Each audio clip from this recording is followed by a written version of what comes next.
Welcome, ladies and gentlemen, it's Andreas here from Beast Aero. As I've promised you the last time, I will show you a short video of how the form of the nose section has been hot wire cut from styrene blocks.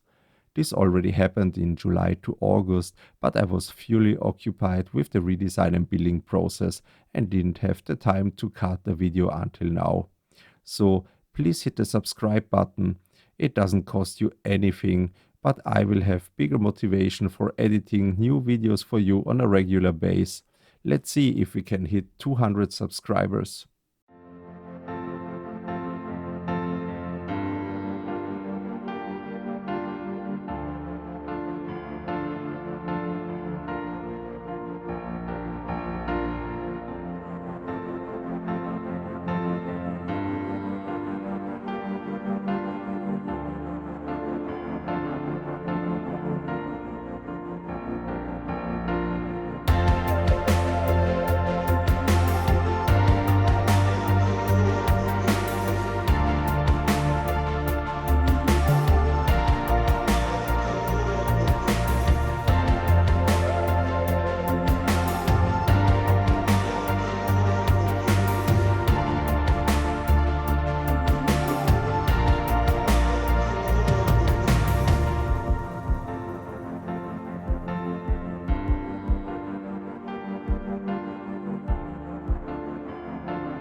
As the alignment of course needs to be 100% precise, it was verified using a laser spirit level before the glue had hardened.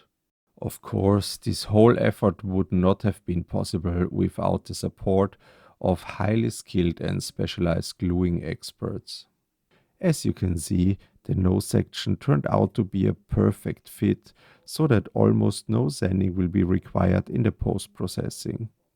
In the meantime, also the entry section got completed and we would have had the full forward half of the fuselage ready for sanding. But unfortunately, due to the fuselage redesign, we had to throw away the remaining styrene foam blocks and redo them with the slightly adapted form. By now, this is also finished, but this will be material for another video. That's it for today, but stay tuned for the next episode where we will show you how the instrument panels were cut using the latest laser cutting technology. Fly safe, fly Horus.